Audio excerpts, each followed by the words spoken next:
Tangkilikin ng sabong. Kasi unang-una, mga tanghali na tayo gumigising. Alam bakit?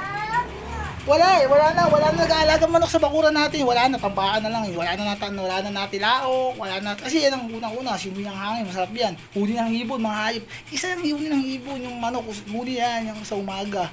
Kaya kaysa yung mag-scatter dahil bibigtig yan. Tingnan mo, malay mo, mag-anak mo. Tangkilikin ng sabong, kaya dapat magkaroon tayo ng isang kusyal dito magsasabong dito sa atin kaya para maya ng sabong, maiwasan scatter. Magkaroon tayong magsusugal na kusyal na magsasabong. Sino ba? Ayun, tagawawas, Kusyal Bogard, Kusyal Oliver.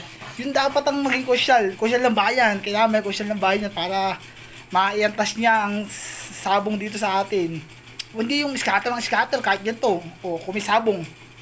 Kung sabong ang focus mo ngayon, nag-aalagaan ng anak mo. Eh kung scatter yan, ako po, putang ina, kung scatter, patay tayo dyan. Kahit nasa, diyan ka na, kung natalo pa, may tang ulo. Lobat, lalo pag nalobat. Kaya ako sa'yo, sabong. Dapat magagalayan ko siya dito, na magsusugal. Si Kusyal Bogard, ang pinakamabait para sa akin. Kusyal Bogard, pag ikaw, ito makabukusyal ng bayan. At ako yumaman, kahit 5 milyon, susuportahan kita, mahalo ka lang. Basta gusto ko maging kusyal ka ng bayan. Basta, totoo, pangako, mamatay man ako, gusto ko yung maging kusyal ka ng bayan. Yan ang pangako ko sa'yo. Pangarap ko, magkaroon ng sports car. At may kusyal ka ng bayan.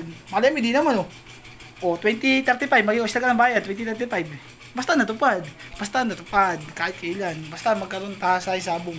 Hindi naman ngayon, susunod na taon, kung tumakbo mo, okay lang. 2035, 2035. Basta maging kusyal ka ng bayan, basta maging kusyal, okay na yun. Hindi sa tagal, basta maging kusyal. Sabong ang tangkiligan, wag scatter. Maraming nalululong dyan.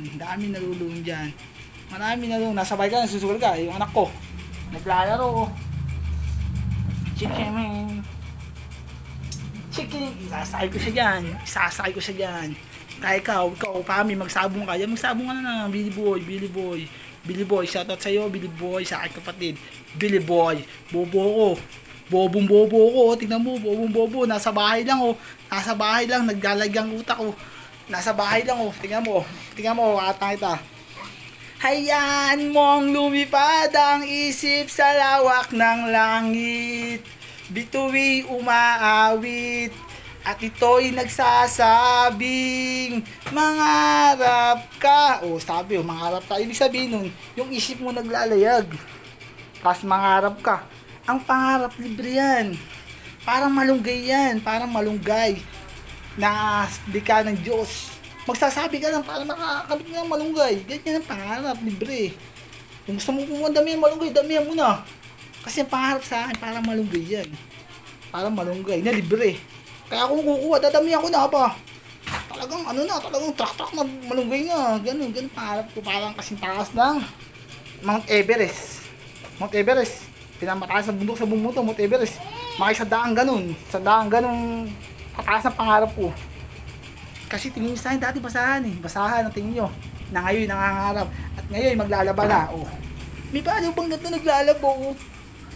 Maglalaba yan. Labahin walang ilaw yan, idol. Wala yan, sira yan. Tinig mo, sira yan. Ang gatong. Yung gatong.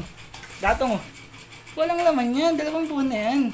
2 buwan na yan, walang laman yan. Paano pa? Kuna ng anak ko. Sira yan.